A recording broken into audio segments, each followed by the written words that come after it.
love you, you big lug. Give me money. TV promised us tidy endings, weddings, goodbyes, freeze frames, and curtain calls. But every so often, a character just evaporates. No farewell party, no heartfelt montage, no moving to Denver note stuck to the fridge. One week they're a sibling, a teacher, a core friend, even a semi-regular in the opening credits. And the next, they're a ghost in the machine, erased by retooling, ratings panic, or the chaotic alchemy of network TV. It's not always sinister. Sometimes it's early season experimentation that didn't stick. Other times, it's a show discovering its true center and dropping anyone who doesn't orbit the new sun. The result for viewers? A weird itch in your memory. Didn't that family have another kid? Didn't that workplace have a whole different PR guru? Didn't that high school teacher survive? We're diving into 9 disappearances that left fans blinking at the screen, asking the same simple question: where did they go? We'll span decades, from the earliest days of network retooling to prestige drama's disappearing acts. And look at how these vanishes actually shaped the shows we love. Because when a character goes missing, it's not just a plot hole, it's a breadcrumb trail pointing to how television gets made. Notes, pivots, budget trims, and the relentless chase for chemistry. If you love retro TV deep dives and unsolved small screen mysteries, do me a favor. Tap like, hit subscribe, and ring the bell so you don't miss our next nostalgia trip. All set? Grab a snack, dim the lights, and let's count down 9 characters who walked upstairs, turned the corner, or left the frame, never to return. 9. Chuck Cunningham, Happy Days. Happy Days gave us Jukebox Americana, Richie's wholesome center of gravity, and a leather-jacketed cultural phenomenon named Fonzie. It also gave us perhaps the most famous disappearance in sitcom history, Richie's older brother, Chuck Cunningham. Early on, Chuck felt like the classic big brother archetype, a college-bound athlete who tossed Richie advice in half-remembered kitchen scenes. Then, somewhere between Salisbury steak nights and sock hops, he just stopped appearing. Not a graduation, not a goodbye, not even a throwaway line about enlisting. Later dialogue implied the Cunninghams only had 2 children, effectively retro-editing the family tree. What happened? Behind the scenes, the show found its heartbeat in the Richie-Fonzie dynamic. Audiences tuned in for the chemistry and the cool. The scripts reshaped themselves around that gravitational pull. In a pre-streaming era, continuity could bend without shattering. So Chuck was quietly excised, no malice, just momentum. The absence was so striking that TV fans coined a term for the phenomenon, Chuck Cunningham syndrome, shorthand for any character erased from canon as if they'd never existed. Why does it still matter? Chuck's vanishing act is the Rosetta Stone of sitcom retooling. It reminds us that early seasons are laboratories, and not every ingredient survives the recipe. It also set a weirdly comforting precedent. If Happy Days could shrug off a son, TV could shrug off anyone. That doesn't make it less jarring for viewers, though. Each time the Cunningham kitchen table fills up, you can't help but picture an empty chair just out of frame, occupied by a brother the show decided it didn't need anymore. 8. Judy Winslow, Family Matters. The Winslows were a Milwaukee family with real suburban texture, parents with jobs, a grandmother with bite, and 3 kids navigating school and mischief. In that early picture, Judy Winslow, the youngest daughter, fit neatly. She teased her siblings, absorbed family lessons, and climbed those famous sitcom stairs like everyone else. Then one day, she climbed them and never came back down. No cross-country move, no suddenly gifted scholarship, just a vanished child. When fans joke that Judy's still upstairs, it's because the series never gave us a reason to stop believing she might be. The backstage story is television's oldest magic trick. A show recenters around what's working. Family Matters fused itself to Steve Urkel's comedic Supernova. the writers leaned into what audiences were quoting at school the next morning. Urkel's catchphrases, inventions, and chaos. With a growing ensemble and a new comedic axis, smaller roles were trimmed.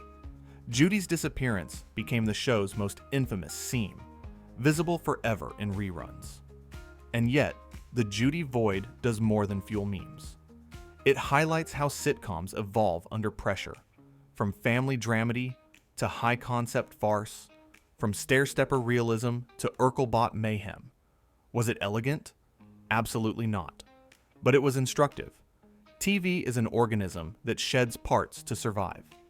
Every time you revisit those early seasons, Judy serves as a ghost light for the series' pivot, a reminder that in the battle between continuity and chemistry, chemistry often wins.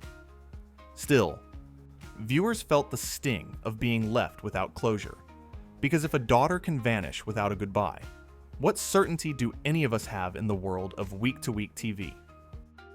7. Married with children. 7 arrived like a neon sign that read, Network Note.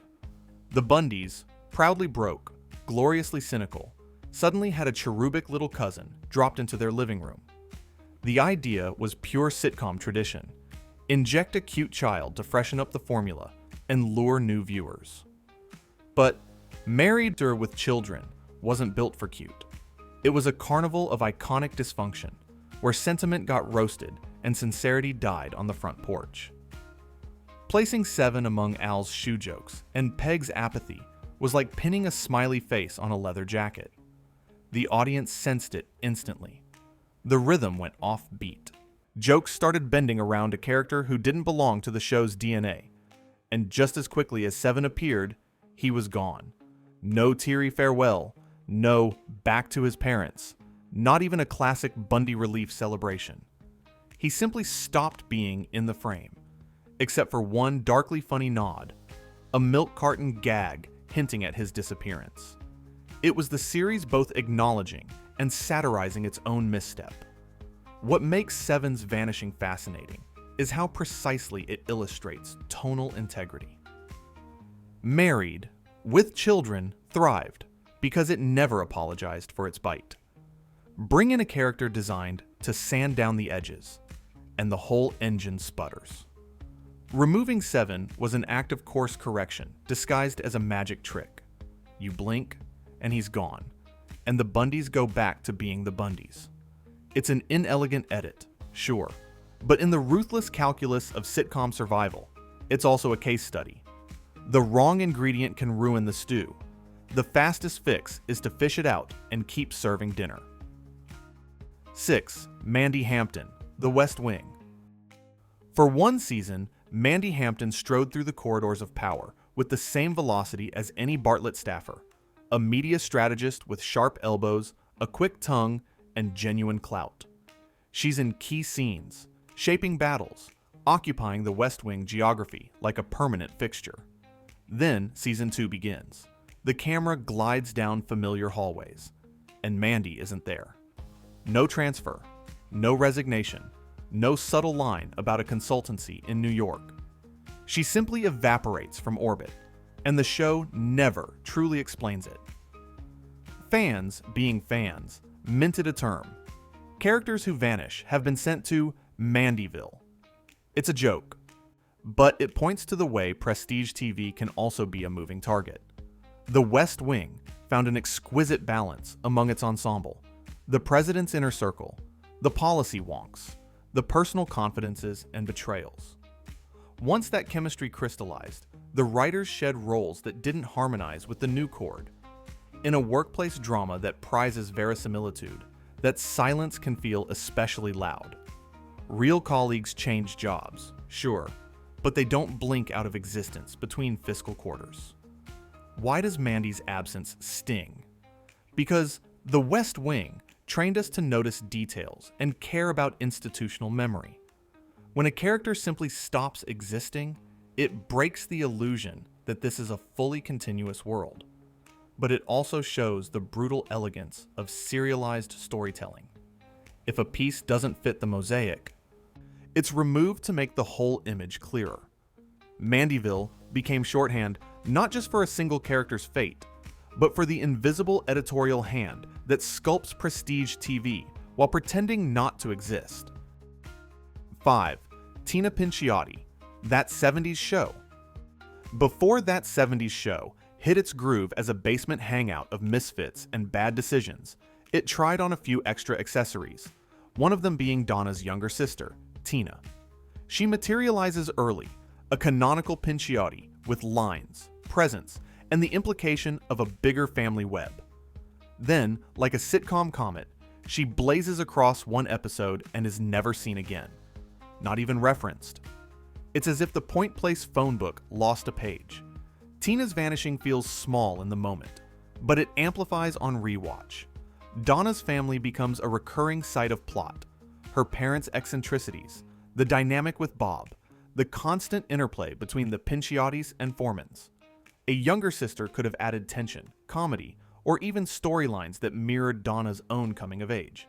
Instead, the show's scaffolding tightens around the core teens and parents ensemble, streamlining any branches that don't feed that main trunk.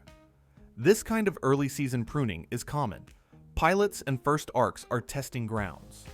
What makes Tina memorable is the clean erase.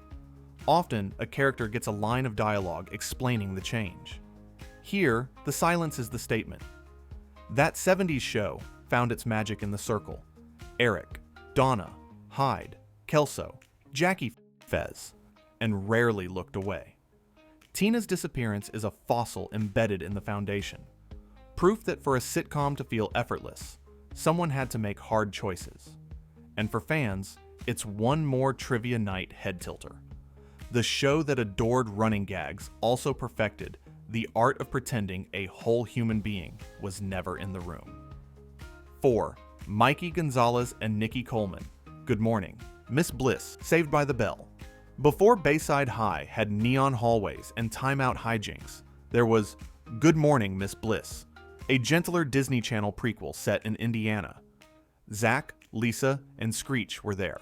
Yes, but so were classmates Mikey Gonzalez and Nikki Coleman. They had stories, friendships, and a clear place in Zach's world. Then, NBC retooled the series into Saved by the Bell, shifted coasts and tones, and the new ensemble rolled out without them. No tearful move-away episode. No, we drifted. Just a hard cut. New school, new Belle, new best friends. It's a textbook example of a soft reboot. The network kept the elements that tested well. Zach's fourth wall charms, Lisa's cool confidence, Screech's elastic energy, while swapping in Kelly, Jesse, and Slater to hit different archetypes. Those choices shaped a pop culture juggernaut, but they also created shadow silhouettes where Mikey and Nikki once stood. Their absence is rarely acknowledged because the new show pretends the old one wasn't quite the same universe. Why it lingers in fan memory. Saved by the Bell became a syndication staple, the kind of series you absorb out of order. Stumbling on Miss Bliss episodes feels like uncovering an alternate timeline, with familiar faces surrounded by ghosts.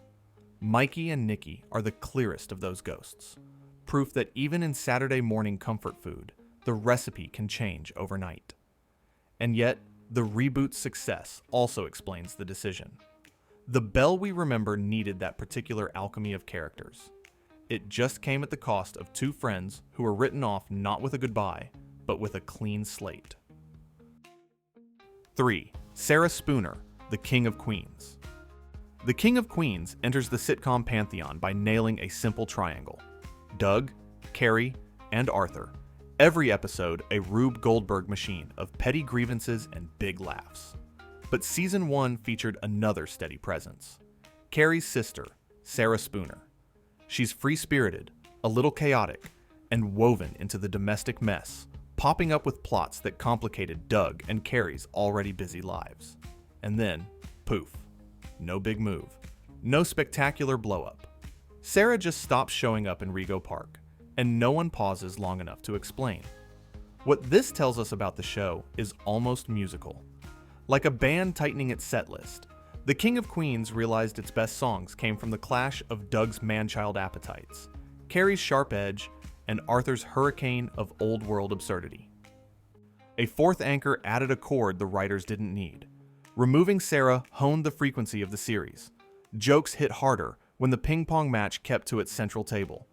Still, for fans who watched Season 1 closely, Sara's disappearance leaves a faint outline in the apartment, like a shadow where a painting once hung. It's a reminder that early seasons are rough drafts written in permanent marker. You can't undo the lines, but you can stop drawing them. And that's what happened here. The show kept the apartment, the roots to work, the fights about leftovers, just not the sister. In a series famous for tilting at small stakes with big energy, Sara's quiet vanish is one of its only unsolved mysteries. 2. Mr. Jonathan Turner, Boy Meets World. Few teachers on 90s TV felt as immediate and lived in as Mr. Turner. Motorcycle jacket, literature quotes, and a knack for reaching kids who'd armored up against authority. For Sean Hunter especially, Turner was a bridge between chaos and possibility, the adult who could translate pain into a plan.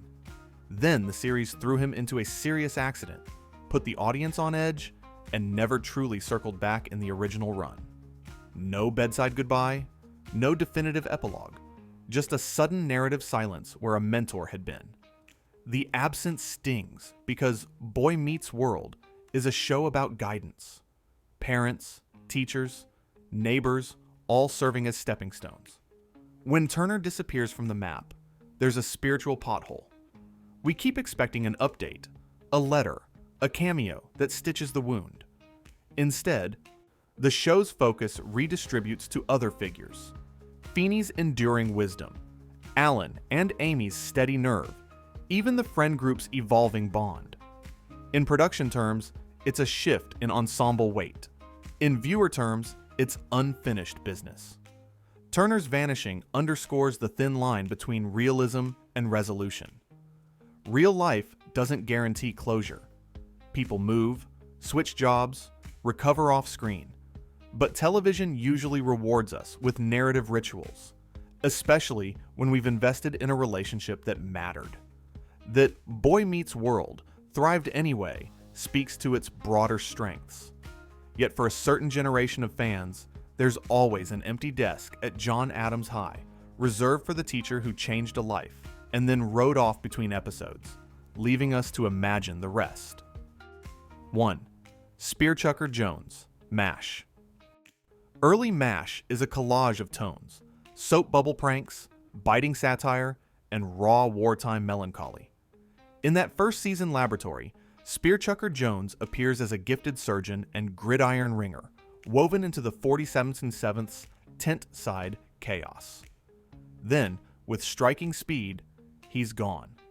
No transfer orders read aloud in the swamp, no bittersweet farewell beneath the chopper blades, just an early course correction that removes a character as the series refines itself.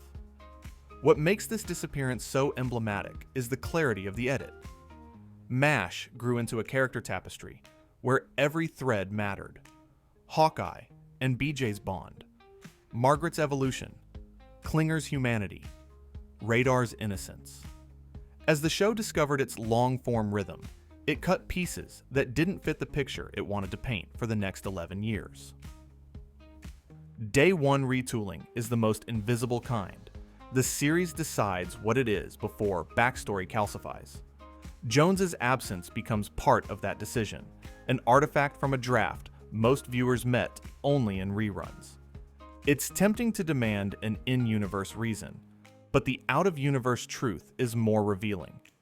Great series often make ruthless choices early. By the time MASH settled into its masterpiece years, the ghost of Season 1 had already been exorcised. That doesn't erase the discomfort. Longtime fans can still feel the outline of a surgeon who briefly stood shoulder to shoulder with legends before being airbrushed from the group photo. In television archaeology, Jones is a shard that proves how something enduring got its final shape, by quietly breaking off what didn't serve the whole. Conclusion. Disappearing characters feel like glitches, but they're really fingerprints. Evidence of the hands that shape television in real time. A brother blinked out so a greaser could take center stage. A youngest daughter vanished as a nerd next door became a ratings engine. A teacher went missing while a coming-of-age story found other voices to deliver the lessons.